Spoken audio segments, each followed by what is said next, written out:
Let's go, let's go. Let's go, let's go. Let's go, let's go. Ladies and gentlemen, welcome back to the Nashville Tour Stop podcast, episode number 118 this week, featuring Tony Salomone. Welcome to the show, buddy. Thanks so much for having me, Aaron. Welcome, welcome. We've known each other for a while now. I'm surprised it's taken this long to get you on the show. Dude, I know. I'm so glad you gave me the call, man. Yeah, it kind of just popped up randomly. I was just a couple days ago like, you should be on my podcast. Why haven't I ever thought of this before? I love it, dude. It's so casual, man. Like, just going with the flow here. It's had its iterations over the years where we've been in like different studios and different locations, but by far the most chill place I've ever done it is, in fact, my living room. Which is great, man. I never thought I'd be sitting on a couch doing a podcast. Yeah, man. it's super low key. I love it. Like someday, if we have a fancy recording studio, I think I'll still prefer the couch and the nice you should just get this furniture from your living room into the studio. Yeah. Same furniture. Or convert this into the studio, pad Same the ceilings shape. on the walls and everything. Yeah. Love it, dude. Well, I start every episode the same way by asking how I met the guest, and I don't really remember. Would you tell us the story of how we met? As fate would have it, I met you at a Nashville Tour Stop round. Okay. I think Daniel Hansen invited me out. It was Daniel or Allison. Okay, Leia, cool. Potentially. Maybe they were both on it. And a friend was just like, hey, you should talk to Aaron over there. And you were smiling, talking to like a whole group of people as usual. How long ago was that? That must have been A year or two? Man, maybe more. 2.5 years. Oh, gosh. Yeah, I've been here just over 3 years, and that was one of the first events I went out to. Yeah, because I remember one of the first times we hung out, if not the first time, was when we went to Tennessee Brew Works with a couple of the other members of the band. The very beginning. That was the very beginning, right? Dude, you were so like man, when we were first starting the band and like trying to like find places to play and support from people, you were so open to like helping us out and like meeting us. It's really and just hard brainstorming. finding folks that are just, there's nothing in it for them. They're just, they want to help. Yeah. And you just like wanted to like brainstorm ideas and like figure out how we could work together. It was great. I mean, isn't that the old saying, like a rising tide raises all ships? That's like, it, dude. I hate that saying, but it is true. So it is kind of true. It's true, man. It's true. It's like, I remember that shit too. Like when somebody, like when I'm new to a town, like somebody give me a helping hand, it's like, I just want to do that. Right. If it ever happens to me, if someone ever needs my help. Yeah, when I first moved here, I had no resources. I was literally a nobody. Yeah. And like some of the best advice I got early on, I've said it on the podcast before, but is before you ask for something, offer something. That's good. And it's not like offer money, offer to play. It's like offer an hour of your time and go support the band that you want to open for, or like the show that you want to play. Like if your time is all you have, like offer that. Dude, people love the support, and honestly, everyone needs it. I mean, the amount of times someone asks me, like, how do I get into like the rounds, or how do I like meet Aaron, or what's the best way to reach out to the I'm like, just go hang out. Go hang out. Like, we're super offer your chill. time, buy a drink there, support the venue. It's like, I was at your show. So Tony is the keyboard player and band leader of the Blue House Band, and one of the founding members of the Artist Night. The Blue House Band hosts every Monday night at a venue here in Nashville called the Vinyl Lounge. But before we get into all that, can you give a background on what the Artist Night does? So Artist Night is a full band open mic. It's also a mixer, a community event for artists. So full band open mic means artists come out, sign up open mic style, and then there's a house band, Blue House Band. It's my band. We started the event together. We play the songs with the artist on the spot instead of them just being solo. So artists will bring a chord chart, number chart, or they're just like, this is kind of how it goes. Which happens more often, honestly, which... Hey, if you did that on Monday with an artist named Hugh G. Yeah. And he's like, this song only has 2 chords. I was like, well, that's easy enough, but you got to tell them kind of how it goes. Because 2 chords is that's a pretty loose, like. It could be anything. It could be anything. It could be anything. He pulled his phone out, basically. He was like, I was like, hey, just show the drummer and the bass player you're recording, and we're just going to follow them. And it was cool. And it always works out. Yeah. It always works out. I mean, have you ever had people try to play their songs and it just doesn't go well? Because you hate to egg on your face, but like, Dude, surely it can't go yeah. perfectly every time, right? You know, that's the exciting part about it all. It's Because you like, just never know what's gonna happen. we never know. The audience never knows. It, like, the band could fall on their face at any point. Mm-hmm. And I mean, there's times where it's rough, which is usually when the artist isn't as confident or comfortable, or maybe they're less experienced, Mm-hmm. and they can't lead the band because they're nervous. That's tough. They're waiting for the band to lead them, and you're like, But "We've we don't never know heard how the this." song goes, right? And then, so that coupled with really not intuitive or complex changes or something that they haven't charted out. Right. That's one of the reasons Yeah. why I've never actually come to do it, is because a lot of my songs have really weird chords. Or like stop, like Or hard stops, yeah. funny like slow down moments that you do. Yeah, like that's one of the best parts about being a musician, is being able to write in the dynamics of a song. But if you don't know True. that hard stop on a big line is coming, the band is just gonna keep. We're gonna play playing. right through, dude. Yeah. That's the beauty though of the Nashville number system, because you can chart stuff out like that, like stops or like hit and sustains or slow downs, any of that shit. We actually have a video on our website. Really? Of how to Teaching do artists that? all how to do it. Yeah. That's cool. That's Yeah, something cool. I've actually never seen before. We're trying to help artists be able to communicate through the Nashville number system better, because everyone has a specific way they want their song to sound, and if you just chart it right, the band can You're actually speaking the same follow language. The same language. True session players like y'all understand that. Yeah, You dude. can read and you can follow a chart. Dude, in It's like sheet sessions it's music. huge. It's like You can big. just follow. Yeah, it's true. It's just knowing the symbols and what they mean so that you can read it. It's like, So how long has the artist night been going on? we've been doing it about, almost, just over 2 years now. Really? Yeah. So you started it at a venue called Cafe Coco, right? God bless the Cafe Coco, man. R.I.P. There's another one that R.I.P., bit the that's dust. It's gone. I hear it's coming back, Really? though. I had not heard that. Yes, they repainted it, among other things. I mean, I don't- when it shut down, I was It was bad. reading about it. People were mad. Dude, People loved that little place. It's kind of like Belcourt Taps. Like it had was reminding it's me like of that. family, and people just needed it. Like, this is my house. Don't close my house. yeah, it's like kind of similar to Belcourt, which I never had. I didn't. You never it was got to before go my there. time, but what I've heard it described as is similar to Coco, where it's like really rough around the edges, Yep. kind of dirty, but homey, but like It's art. homeless people are coming through there, but also like great artists can get a start there. Right. Like, So, like- the thing I always try to tell people is, like, if you're playing at a dive bar, at a dump or something, like, it's okay. Yeah. Because every big famous artist has played those venues. That's right. And, like, Maren Morris and Luke Combs and Brothers Osborne and Dan and Shay, they're, like, the superstars that came out of the Belcourt scene. Like, That's awesome. So that's why what you're doing is, like, you're literally, like, ground zero as an open mic. Somebody has to start at the bottom. And actually, everybody does. Right. We Yeah. all do. No matter how fast the ascension is, everybody does start at square one. And it's cool getting to do it for as long as we do these things, because Yeah. we do get to see the rise to fame for some of these people. So exciting. I mean, it's really exciting and like gratifying to be able to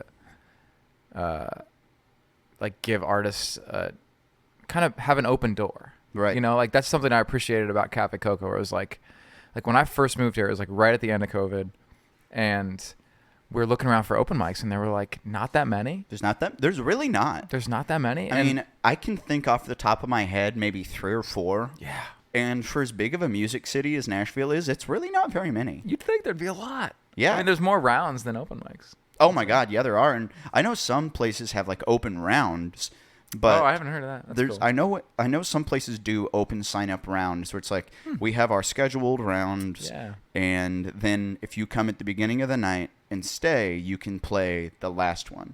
That's kinda so.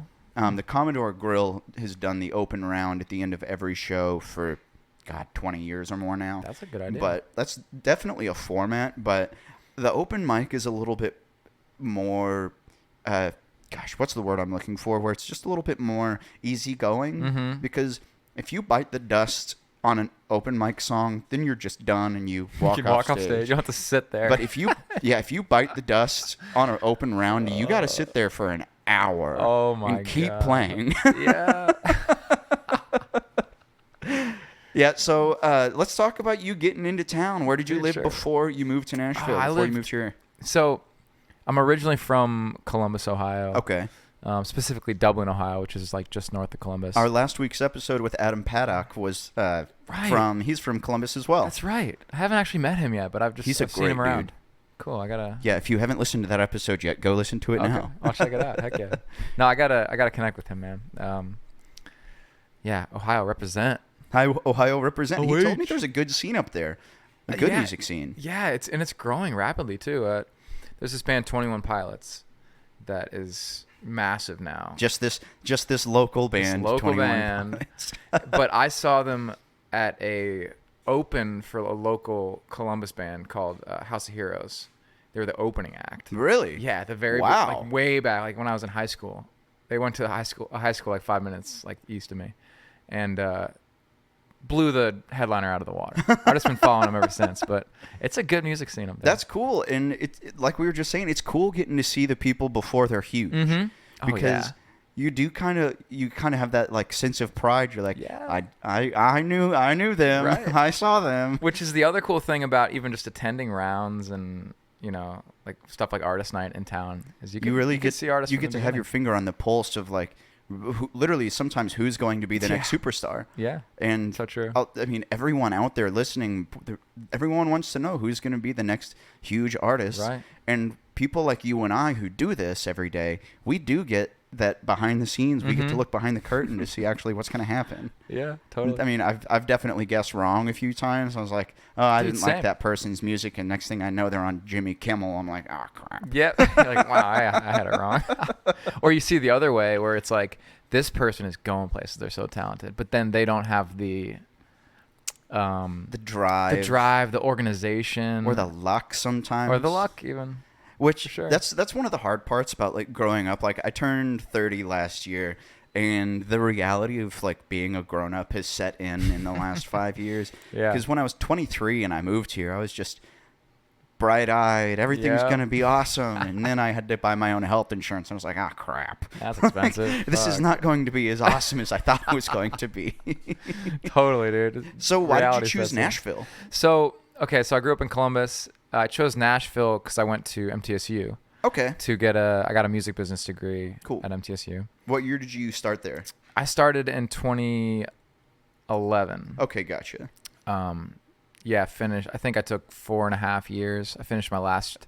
That's how long it took me to finish college. Woohoo! Hell yeah. Dude, you know what? I took my time. I'm enjoying college, baby. Music business degree is sitting on my wall. Haven't used it for anything. I learned a thing or two. Yep. Met some YouTube cool people. University, man. Yep. So from there, I moved out to California. I finished my last year remote. I joined a band out in California, like kind of a pop rock band. That's where I learned to be a keyboardist. Like not just a piano player, because I grew up playing piano my whole life, but very classical, some jazz, and then but I learned to be a keyboardist, like organs and synths and all that stuff. And so we had a 5 or 6 year run out there. We did some crazy shit locally. We did the Kiss Cruise, which was fun. It was like a week and a half with the biggest Kiss fans you'll ever see in your life, all on one boat together. That's crazy. It was wild. We were just one of the opening bands for that. Were you? Oh, gotcha. One of the supporting acts, yeah. That's cool. It was cool. It was a cool experience. Involved in something like that, dude. Just people, it's knowing people. You know. It's who you know. It's who you know. I don't know. We just over the years just met more and more people, made more and more connections. We kept playing and kept getting more gigs, and those gigs led to other gigs. And it's like that's the thing. Like we were talking about a second ago, where it's like talent gets your foot in the door, but then it's like if you keep showing up and you told me this too. It's like with running an event like Artist Night or a round, just keep doing it. Predictable consistency. Yep, predictable consistency. Keep being there. Yeah, I mean that's something that I think a lot of people miss is they want to I'll do one show a year and then I'll be gone the rest of the time, and I'm like, it's okay to play once a year, but if you disappear from the scene for 11 months, right, no one's gonna remember you. No one's gonna come. Like, good luck. And then people are like, I tried music for a couple of years and just wasn't working. I'm like, I wonder why. Like, I wonder why. You didn't keep showing up. You're like, I'm gonna give myself 2 years to be a superstar. Oh, cool. That'll work. Good job. It's like, I'm gonna give myself 2 years to be a millionaire also. AKA, I'm gonna try it and then give up in 2 years because I'm gonna be disappointed. And we see it all the time, and it's unfortunate. I've got a spreadsheet on my computer of all the people I've known. You a spreadsheet? Me a spreadsheet? What? Aaron has like, you must have. I've got 20, crazy 30, 40 spreadsheets. But one of them is just a list of all the people I've known who have left. And really interesting. It's a sad list. Yeah. But like some people just don't. I don't want to say don't have it in them. They may have the talent, but you get burned the wrong way sometimes, and it kills that drive. And then you want to get a regular job and have a normal life, and that's fine. Yeah. There's nothing wrong with that. But man, we live in a tough industry, and having a list that's 150 people long. I'm like, Dang, you're all of my friends that have left over the years. Bye. Dang. Okay, can I ask you a question? What do you think makes someone successful? Like, is it natural talent? Is it like earned talent from practice and working at it? Is it luck? Like, man, that's a really tough question. Yeah. But I mean, there's so many people, and we see them all the time. People who are just overloaded with talent, but they might be mean or mean-spirited, or there might just be something about their demeanor that doesn't click. And like you were saying, talent gets your foot in the door, but if your personality doesn't match it, you won't get as far because people don't want to be around you. And I'd say that the being a good hang is just huge. It's the other 50%. Huge. Being talented as you can be is 50%, but staying in the room, getting your foot in the door is awesome, but you have to stay inside. But if you walk in the door and everyone's like, "Oh man, what stinks in here?" Like, God, this guy sucks. I've had a lot of people come and go through the years, but I don't want to say it's just because people gave up. It's just because we get tired.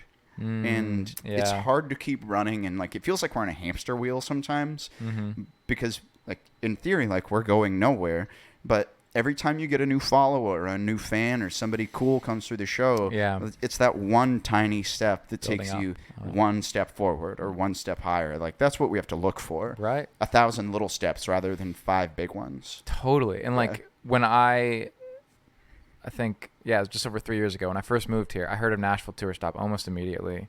And do you remember how you heard of it? Was word it just of mouth, through people? Friends, like it was like at the same time, like word of mouth and also Instagram, just like seeing it around because like you have so many people on each week that I would just see someone share it, and it's like that reputation holds so much weight, right? Because you're predictable consistency. It's around. Yeah, it's you're just around. Yeah. There's this is not a political podcast, so don't take this politically. But there's a term from New Girl where it's a good show. Have you ever watched New Girl? A few times, yeah. So I forget which episode it is, but Jess is going after a guy at a wedding, and there's another girl going after the same guy, and she does what she calls, "I'm gonna Joe Biden you," and that means I'm just gonna be around all the time. Like it's like you're gonna go to the bathroom, I'm just gonna wait outside. Like I'm just gonna be in your face all the time. And that's kind of the way I've taken Tour Stop. It's like we're never the biggest, highest attended, sexiest shows with the biggest artists of all time, but we are there. You're waiting outside the bathroom. Waiting outside the bathroom. Like I think it was you that texted me a few days ago with a sticker that I had put up somewhere, or somebody had put up somewhere, and you're like, I just saw one at the basement yesterday. Yeah, it's like your footprints everywere. It's yes, I've been everywhere. Nashville Tour Stop. Joe Bidening the music industry. Love it, dude. Well, tell me about the beginnings of your music, like how you got into it. Did you grow up in a musical family? Yeah, so well, I would say I grew up in a family that really wanted me to do music. Okay. So my mom was adamant about me taking piano lessons at 5. So I started. That's when I started. Yeah. Dude, I didn't even realize I just was doing it. You know, my mom says I had like a natural inclination for it. But I just was showing up at the lessons and just doing it. And I do remember liking it. But when I got into my teenage years, I found the electric guitar. Cool. And I thought piano was dumb and not cool. That was the same transition I had. I subsequently got actually fired from piano lessons from my classical teacher. They fired you as a student? Yeah, they fired me, yeah. And we were paying them. They're like, we would rather not have your money. I would not practice. I would literally show up almost worse than I left the previous week. But my heart wasn't in it anymore. And, but I was so into guitar. So I just like dove into that side of things. I was in a rock band in high school, and that's when I started singing. And then I discovered songwriting when I was 19 or 20 in college and fell in love with piano again. Because it's like, man, I have this knowledge. I could write. Like, I can make my own stuff. I had the same kind of transition because I started with piano and I hated it. Yeah. And then I got to the guitar and loved it. But when I had started writing music when I was in high school, but there were times where I could hear the music in my head that I couldn't translate to the guitar. Yeah. So I'd go plunk around on the piano again. But when I was in college, that same age, I had to take group piano and piano lessons for my music degree. And I was like, oh, I can put this thing that I used to hate with this new thing that I do love and have a new baby of how to write new songs. Hallelujah. So I loved that. It's really cool. It's one of my favorite like songwriting tools, honestly. So why did you start songwriting? What was going on in 19-year-old Tony's head? I mean, I think I actually started in high school just because I wanted to be in a band and we needed songs. You have to write songs. So I was like, let's try to write some songs that, sound some mixture of Green Day and Avenged Sevenfold, It's just like, but then I got into, I don't know. I always had to write songs. Like I just wanted to write songs. I don't know why, but I just, especially in the beginning, it was just like I had ideas and I needed to put them down. And since then, it's always been like that, but also then through like traumatic moments in my life, I needed to write songs. It's a catharsis. And I always say like music is my meditation. Like I always played music not for anybody else, but just because it calmed me down. It just was fun.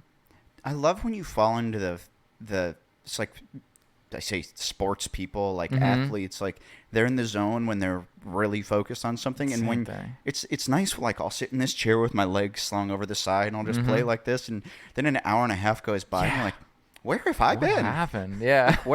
Where did my brain go? Like I was here, but everything it's nice stopped. that it's transcendent. It takes you out of yourself sometimes. Yeah. That's honestly like why, like when I really discovered that in college, like, and I started to become more spiritual and realize like, it's not just fun, but it's like, it's actually, good for me. It's good for me. Yeah.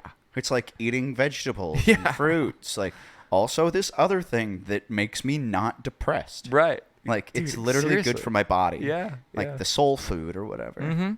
Yeah. Like one of the only things that like actually calms my anxiety. Right. So it's like, if I can do this and also make money, I'll have a healthier life. Right. If I can do this and make money, that'll also solve another issue I have with my anxiety of not having money. Pretty soon, maybe I'll have zero anxiety or 1%, So you moved here to go to school and then you went and lived in California. Lived in California for a while. So Nashville, you moved here, you said right after COVID? Yeah, right after COVID. So COVID hit. 21 or so? 21. Okay. February 21. And stuff with the band everyone went in their own different directions and COVID hit, so shows weren't happening. And so it's a clean slate. I'll just say I had the end of some hard relationships that was really like emotionally hard for me. And so both romantic and friendships. Right. And so I had to leave. I ended up leaving and moving closer to home here because it's hard to be that far away from home. Right. It's just flying home once a year. So I came to Nashville and I just put my head down. I was like, I'm going to just like, I've had these songs that I've been writing. I haven't been able to do anything with them because I've been in another band, which I was not one of the sole writers. So I moved here and I just put my head down and I just poured all my frustrations, but also joys and traumatic experiences and everything from the previous 6 years in California into an album.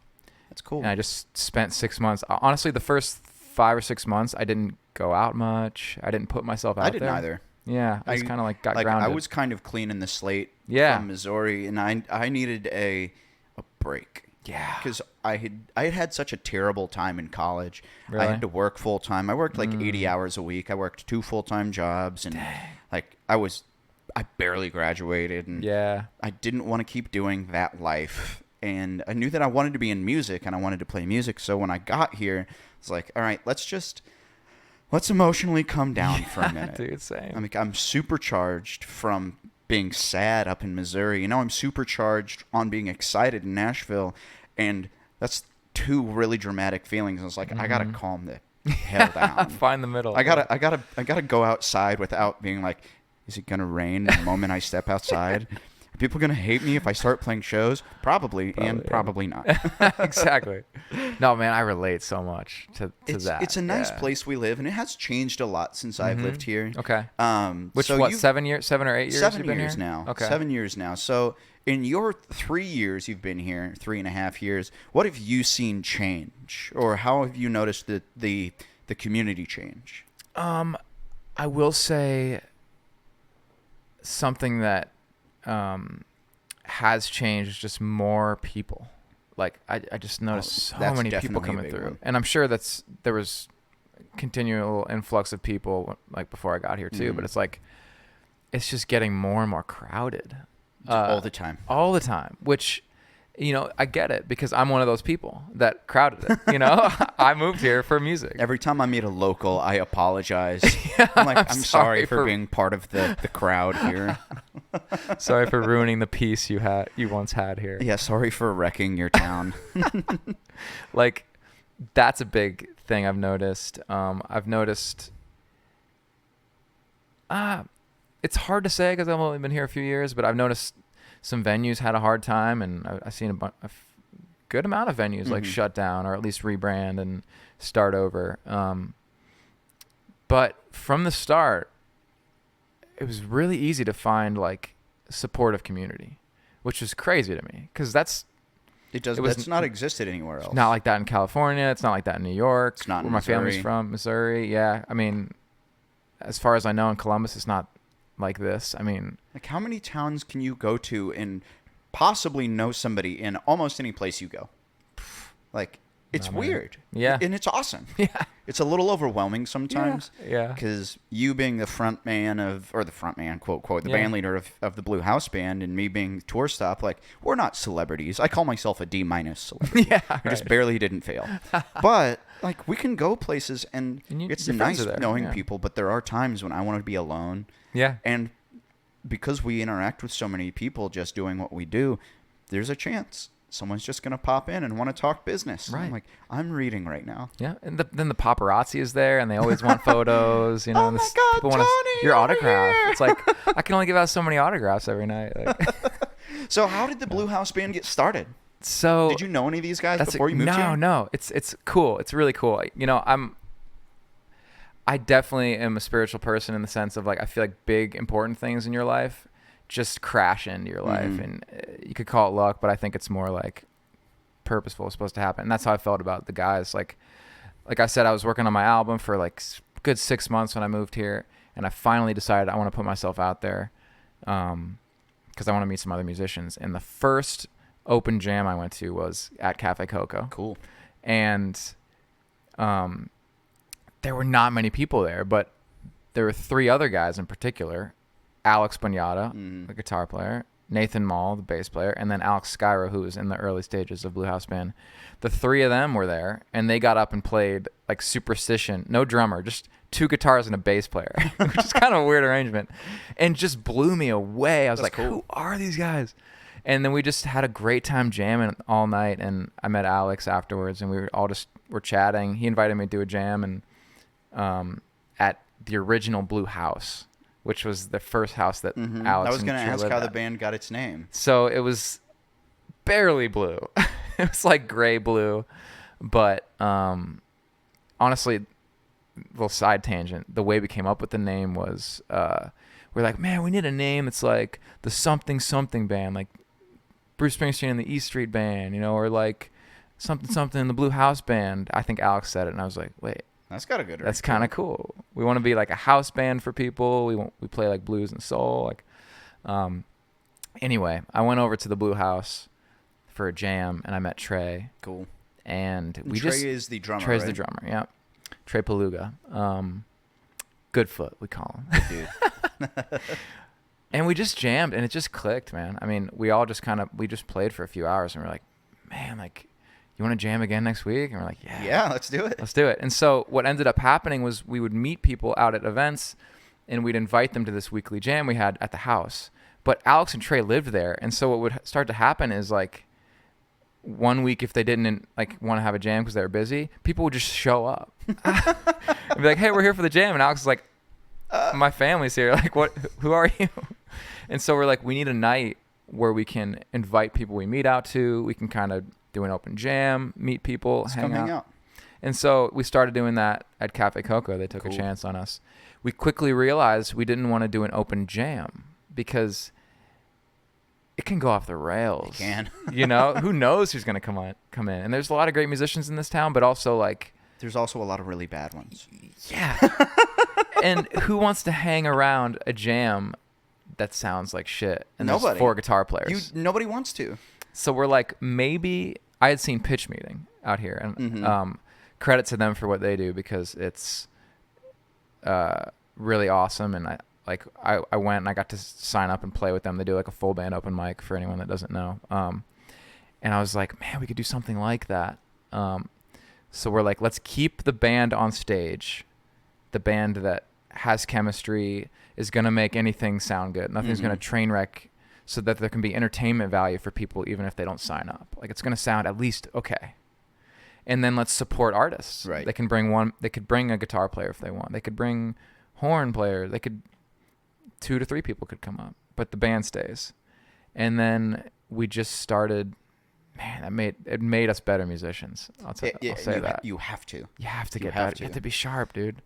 That's the nice thing about Nashville, and I learned that real quick because I came in here all hot rod, rock and roll guitar player. I was like, I'm really good. Yeah, and then I saw other people, and I was like, I need to stop talking. Suck. Yeah. I suck at this. Dude, I feel it every time I go out and see it. Like, man, some of the great keyboardists in town. Like, God, like when I see David Crutcher play with Pitch Me, I'm just like, taking notes, man. I got a long way to go, and it's good to get humbled, man. It really is because it's inspiring because you want to go back and you're like, oh, that was a cool riff. I want to go learn how to play that. Yeah, man, I got to go practice. Like that's one of the things of Nashville I didn't realize I was gonna get. I thought I was gonna come here, and I was pretty confident about my abilities. I was like, okay, I'll start to build a music career. I immediately got humbled. It's like everyone's good. Everyone's good. It's like shit. The bell curve, so to speak, is really true. Like, there's some people that are the best in the world, and there are some people who are the worst in the world. But most of the rest of us live in this gigantic bell curve of we're all pretty good, right? And that's really humbling. How do you? Okay, then the question comes: how do you stand out? And that's kind of what I ran into. It's like, how do I stand out? How do I build a career? Like, how do I do something different? Find a niche? So I think the way to do it, I've realized, is you build your own niche. You build your own community. You build the world you want to live in. Yeah. And then it's like a sun. You know, people start to be attracted and orbit it. And they orbit you. It grows into a galaxy. I've never heard of it like that. That's really cool. You build your own solar system around you. Yeah. Because, I mean, it's definitely true. When I started Tour Stop, I wasn't trying to... I swear to God, I was not trying to be the star. But it does happen. Like, just because you're there and people, they want to hang out. And they may not want to hang out because you're there, but they want to hang out because their friends are there. Right. And then it's all just this big thing that's just happening all around you. And the next thing you know, like, oh, there's people here who don't care who I am, but they care about this thing that they're at. It's bigger than you. It's bigger than that. But the thing is, you created and this is something I noticed about Tour Stop from the beginning, is like you created a certain atmosphere and ambiance and like friendliness. Like when I first met you, you were like, I was like, oh, this is really cool what you built. And you're like, I built this because I just wanted to hang out with my friends. That's it. And it still feels that way. Yeah. So people want to come hang out with their friends. I never wanted it to be anything else. Yeah. Because there are so many there's so many rounds, there's so many showcases that are cold. Yeah. You go to them and people who are there don't care who you are. People who are playing aren't really interested in talking to you. Maybe the host will give you 12 seconds before they ignore who you are and walk away. But like I'm not better than any of you. Like, dude, why wouldn't I stand and talk to you? That blows my mind. Like, what blows my mind is I've been to some rounds where I got invited by the host to play the round, and they don't care about anyone on the round. Like, I even had once, I won't say who it was, but they were talking shit about some of the people on the round to me afterwards, as if it was like they were cool, you know? That's like, weird. Why are you talking? You booked this person. You booked this person. Like, That's I've so had some not the vibe. stinkers come through my shows over the years, but I would never immedially be like, that dude sucks. Yeah, like, come on, dude. No, We're all trying to because get better here. Then you're exactly right. It reflects back on, well, why did if they suck, why did you put them on? Yeah. Like, Right. yeah, it defeats the purpose of trying to create something cool. And Yeah. we're all at different levels, but because none of us have record deals or big fan bases, we're technically all at the same level. Exactly. We're all at Yeah. level 1. Yeah. And some of us are we're in first grade, and some people are still in kindergarten. Yeah. We're just waiting to grow up, and then we get to go off and do the other thing. That's right. But Yeah. It's hard to do anything, so why would we make it harder by putting people down? Exactly, dude. Yeah, and Be nice. like you're gonna, after a year in kindergarten, then you're in first grade. Yeah. So it's like the only thing separating is like that experience, time. Just being around. Yeah. Yeah. So Well, let's take a Cool. quick commercial message, and we'll come right back with Tony Salomone on the Nashville Tour Stop podcast.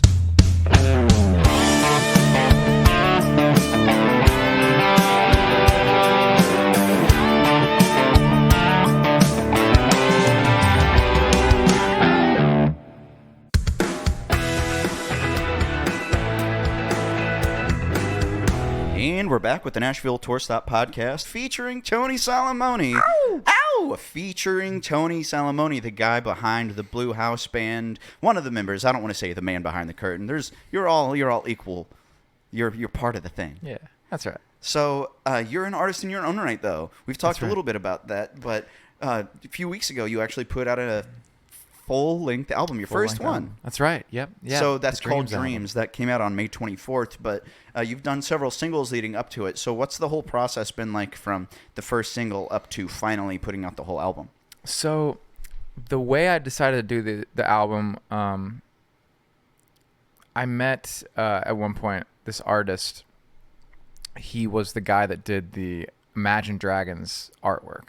I don't know if you've seen it. It's really, really cool creative stuff.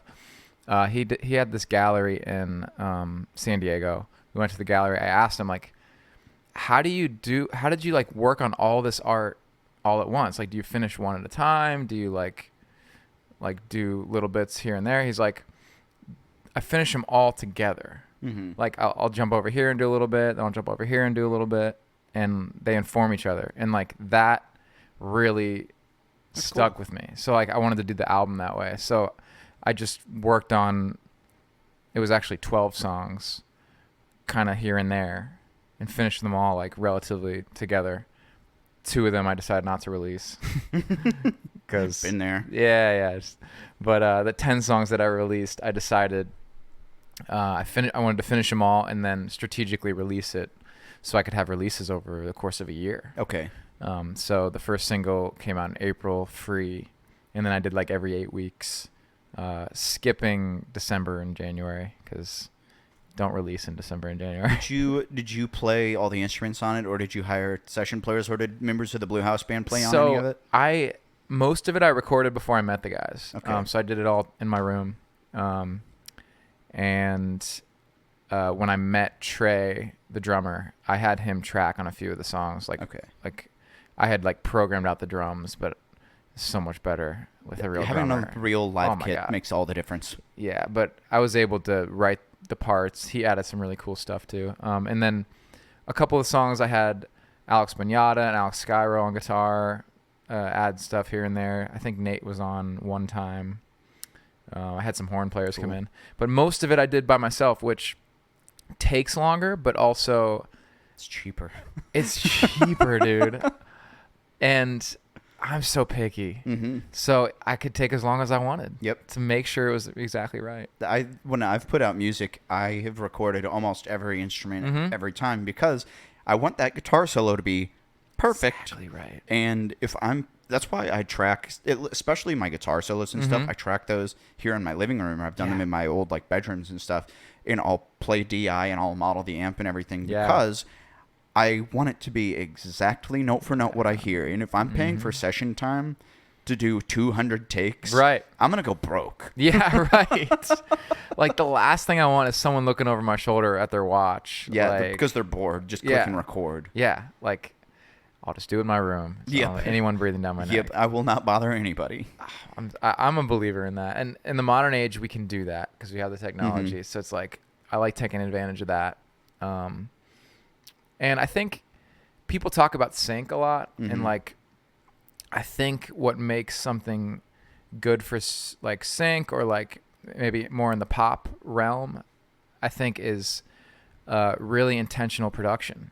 Mm-hmm. That's clean, you know. It's and built for something. it's built, yeah, it's like built very intentionally, and it's the time's taken to make sure every instrument stops on that Right. beat, you know, and make sure it's got little extra effects that are creating those dynamic rises and stuff like that. So Have you ever seen the Hans Zimmer masterclass about how he like writes music for his movies that I he have scores? seen that. Yeah, That's so cool. It's like, awesome. Being able to watch the movie as it's going, and I can't imagine composing It's like amazing. that. I Like, know. oh, Pirates of the Caribbean. Oh, they're on the water. Like, and Yeah. your hands are just translating that. How I don't work like How? that. It's unbelievable. Dude, he would talk about like how afraid he was getting some of those scores. Like, how am I gonna like write a score for an entire movie? And he'll be like, I don't know. And then he'll like be freaking out. It'll be like a few weeks before the deadline, and then he's like going to sleep one night, and he'll hear a little melody. Yep. And that'll be like the And click. motif of Pirates of the Caribbean. That you know? seems like the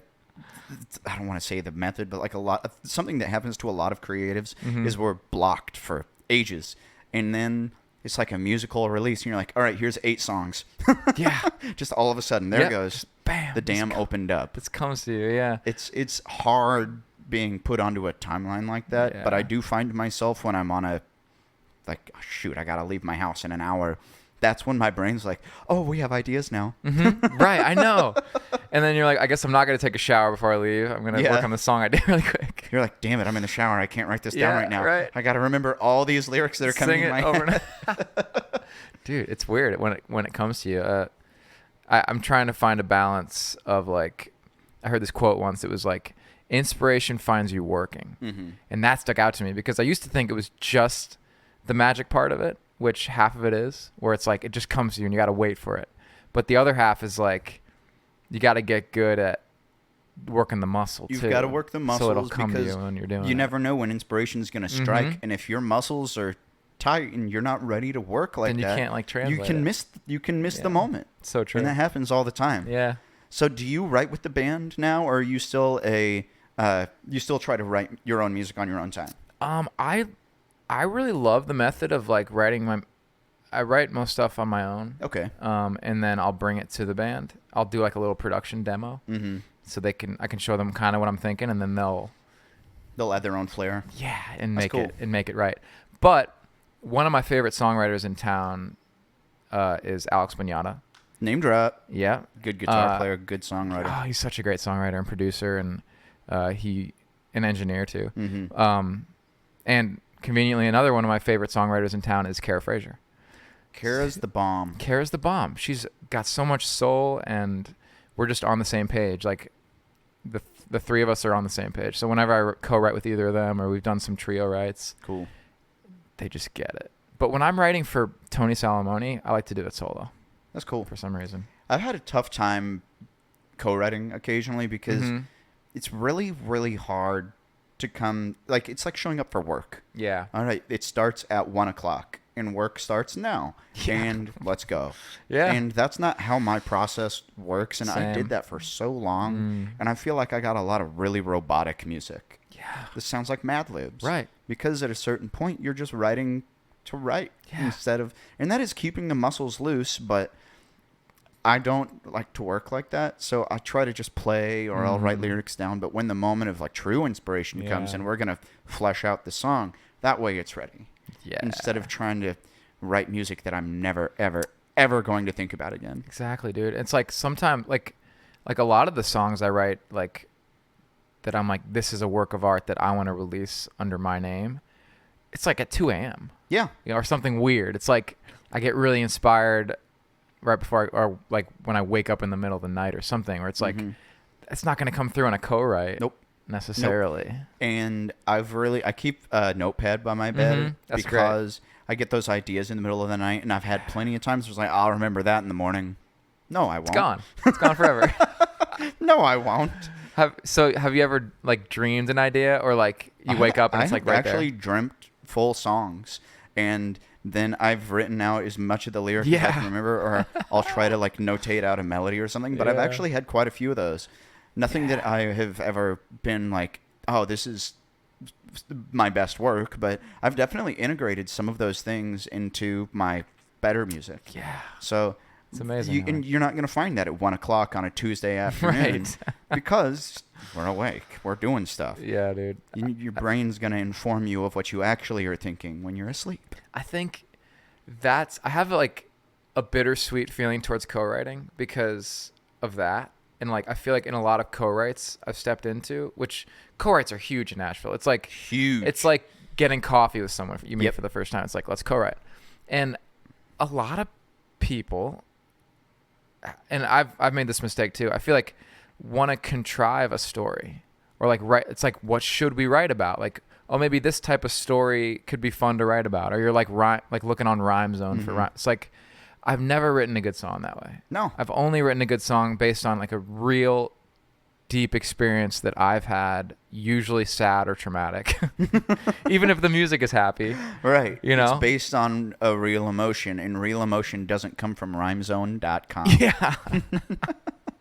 Man. I've referenced Rhymezone to like find a word or something, but I'm never going to go there and be like, all right, what rhymes how with we're Hercules? doing this today. But it'll be like, is there a word that I'm not thinking of that I can try to relate to what I'm actually feeling? Yeah. And I'll cherry pick. But I'm never gonna come up and be like, oh, this old bar stool. Okay, what rhymes with bar stool? God, like I heard a song last night, and I don't know who was singing it, but it was about a tractor, and I'm like, you're pandering. Like, stop it. Like, oh, I can't drive a tractor. You can't drive a tractor. What's gonna rhyme with tractor? Rhymezone.com. Factor. Like, okay, it's robotic. Yeah, and it makes it feel stiff. I think unfortunately that's the dark side of the scene in Nashville. I think, and like great artists that really are writing deep, true stories stand out every time. Like like when Brian Lowry did the round the other day, he had this song about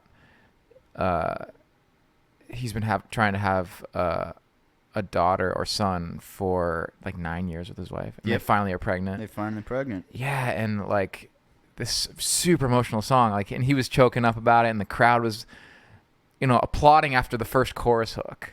It's like those songs really touch people versus when you're trying to contrive a song that you think would work for the radio. Right. It's like it just gets lost in the noise.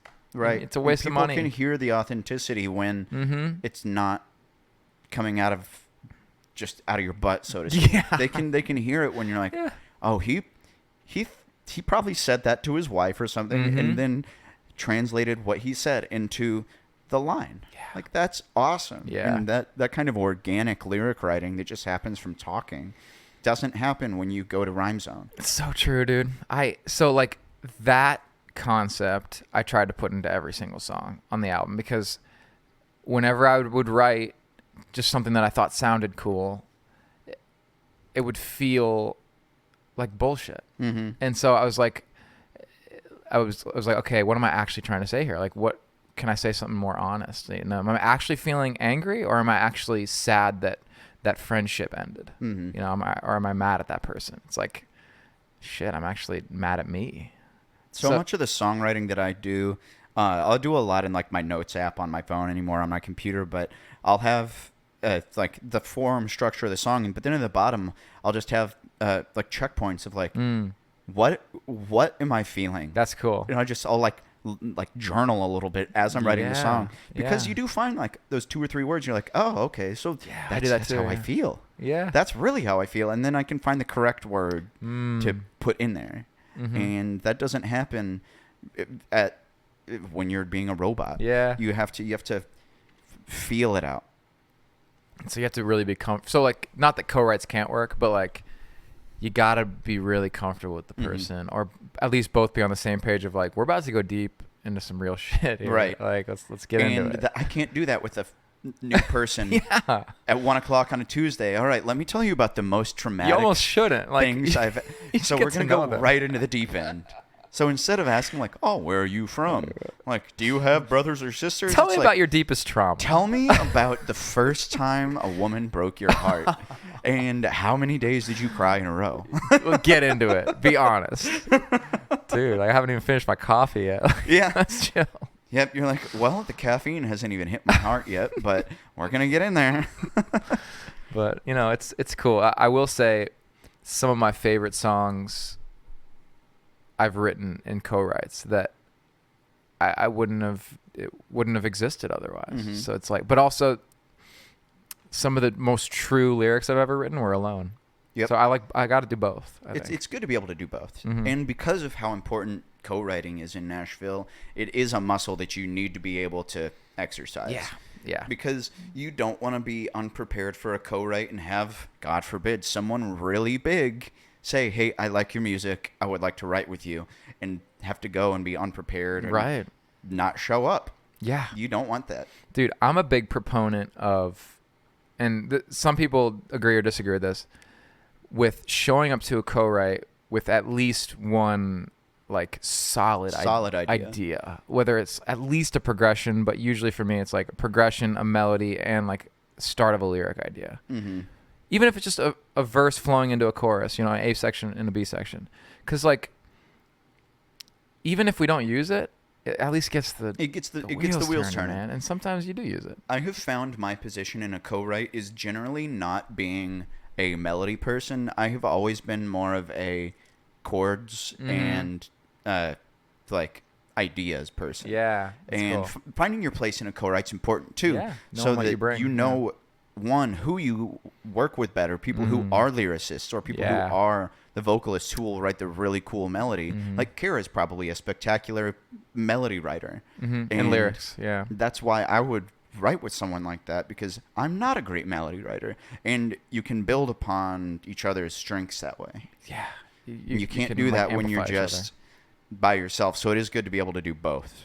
Or come ready to do both, or either. Yeah, and lean into the ones where you complete each other. Like I kind of relate. Like I'm music and like melody more than lyric. Like it takes me longer to get to the lyrics. Versus if it's a lyricist, if you pair that together, we could have a song in 20 minutes. Yeah, that's great. Yeah.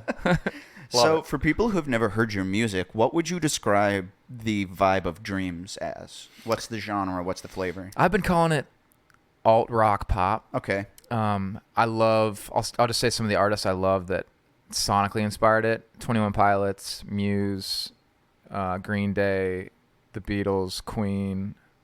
I would say are some of the main influences. Yeah, a little bit of Beck and Coin. I don't know if you know Coin. They're a cool band. And what are you working on now? Are you trying to play out the record? Are you promoting it at all, or are you just working on the next one? So, I would say like I've been working on the next one during the release of this one. I've been writing the songs also. Most of the songs are written. Like 9 out of 10 of them are like ready to go. Do you play the Dreams record songs very often when you perform out? Yes, I have been lately, especially like when it's like a showcase, like a Tony Salomone showcase. I've been, especially Red Light, Cool Summer, really fun. But man, it's hard to resist the temptation of playing the new stuff. Yeah. So I play both. I play some of the new stuff too with the guys. My music is interesting because it's like it's like Two-Face from Batman. It's like half the show is me on guitar, the other half is piano. Right. And I try to transition it together because they're two sides of me that are, maybe it's the Gemini in me. Yeah, you know? and you did our show at the East Room back in February of this year on Leap Day. That was fun. It was yeah. cool getting to see you be rock and roll guitar player Tony instead of pop rock keyboard player Tony. And I was like, I forgot that you did that too. Yeah. I hope it can go together. You know, I try to make it fit together. Who is I think it's Clive Davis, an old school record producer for, I think it's Capitol Records or something, or RCA something, but he was working with the Foo Fighters back in the early 2000s, and they had just come off of a huge tour where they did a double album, and half of the album is their rock stuff, and the other half of the album is all of their acoustic music. That's cool. Clive Davis was working on them for their follow-up record, and they didn't know what to do because they had just done two dramatically different records as the double album. And he goes, yes, you can do both, but together. And you can put the soft keyboard songs right after the heavy rock songs, because if someone's a true fan of an artist, they're going to like, most likely, they're going to like what you do. So true. I am one of those fans for a few artists that I love, where it's like 21 Pilots is a huge inspiration to me, because they'll do a ukulele acoustic song right next to like a hip hop almost vibe. And it's like, if you're a fan of that artist and what that artist has to say, they can have so much variety, as long as that variety is like intentional versus being like, I don't know what genre I like, I'm experimenting. No, it's like intentionally like, this is the music I want for that message. You know? And like we were talking in the break about the different kinds of music we do, and I do my funny music, and I do rock music, and I've been doing like this, not yacht rock, but like beachy kind of stuff lately. That style, like, I don't think that would belong on the same thing necessarily, but if you find one flavor of it, and you can kind of touch on what might branch out from that. Yeah. So that way you're not jarred from hearing a rock song and then me singing about being fat. Like Well, maybe there's like transition point, you know, a song that's like a little make it like both. a concept album to where it's like an ebb and a flow of like the growth. It's like the rock song ends with a slide guitar, right? Yeah, and the slide guitar starts the country song. Oh, like, maybe like that. Now we're here. We're here. Totally. And you're taking them on a musical journey. Yeah, dude, I love that. And honestly, that was part of the inspiration for like the visuals and like the cover art for the album. Is like, you'll notice it's like a really cool part of the album. It's very dramatic artwork. Oh, thank you, man. Yeah, it's very, like, the whole theme is contrast and duality. It's blue and red. It's fire, water, hot, cold, masculine, feminine. You know, it's the guitar and the piano. It's the anger and the like peacefulness, calm. So that's throughout the album. I mean, you have the first song on the record, Free, and like Cool Summer and Unleash, and then it ends with Dreams, which is like this piano instrumental that could be in a coffee shop. And that's cool. I just like, I don't know, I feel like that's me as a person, you know? Right, it doesn't have to be monochromatic. It doesn't have to be one thing. It can be everything. Yeah. Do both together. Because doesn't everyone have like a range of emotions? Like, why can't the music be that too? Right. So where can people find you online? Where can people find the Artist Night? So Artist Night, the best way to find it is Blue House Band Official on Instagram. You can go to our website, bluehousebandofficial.com/Artist Night to learn more about it. We do like feature series every week with Nashville Pop, who films our featured artist, and we do like a little video series so you can see some of the artists that are on there. And that's Mondays every week, starting when? Every Monday at 7 p.m. at the Vinyl Lounge. Cool. Yeah, so we do. It's free parking around there too. It's free parking, baby. We generally get 10 to 15 signups. I was having such a good time on Monday last week. When I got back to my car at the end of the night, I realized I had left my car running. You left it running, for dude? 3 hours because I was so excited about getting in there to hang out. I literally like jumped out of my car and I got back there and was like, where are my headlights on? Oh, no, is my battery? Oh, no, my battery's not dead. My car is running. Luckily, you had a full tank, I guess. Right? I had burned through about a quarter of my tank. I was like, damn it. Didn't you run back to your car to get the beer tickets too? I don't have a key in the ignition. I've got one of the remote ones, so you can turn the car on and not be in there. You can't drive it away. If you start driving, it turns off. So my car was just running with the AC and the radio playing, and I got there and I'm like, ah, crap. It was all ready for you, man. It was ready to go. It was already cooled off, ready for my drive home. That's funny, man. Yeah, it's a good time, dude. I love Artist Night. Where can we listen to Dreams? Where can we find you?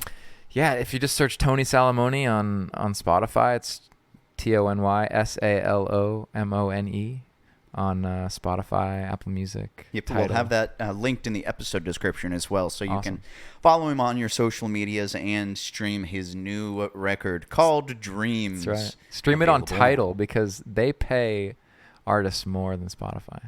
Did you know? Really? That? Yeah. Look at that. It's cool if you have Tidal. Go stream Dreams right now. Yeah. Well, Tony, do you have anything you'd like to leave our listeners with this week?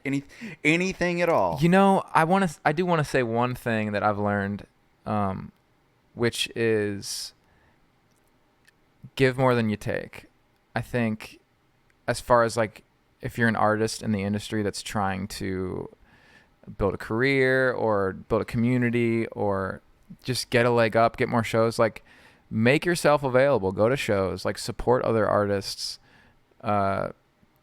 reach out to other artists when they release music and tell them that you listen to it and share their music and just give to a community, because the old cliche, rising tide raises all boats is so true. Like you can't do it alone, but we can do it as a community. Right. And the amount of opportunities I've gotten through my friends because they want to work with me, because I'm hopefully just not an asshole. Yeah, that's it. That's it. Don't be a dick. Just show up, be nice, and support people. And it's worked for me, and I think it'll continue to work. So I just want to encourage everyone to do that. Well, that's a great bookend for this episode. Yeah. Follow Tony Salomone on your social media platforms. In the meantime, you can follow us at Nashville Tour Stop everywhere at Nashville Tour Stop. You can find our complete list of live music events now, especially with the Blue House Band, on our website at NashvilleTourStop.com. We've got more shows coming up this summer. We're going to be introducing a couple of new venues. We've got so much coming down the pipe. I'm just thrilled to be working with you guys, and thank you for listening this week. So until next time, please do remember that all roads lead you right back here to the Nashville Tour Stop.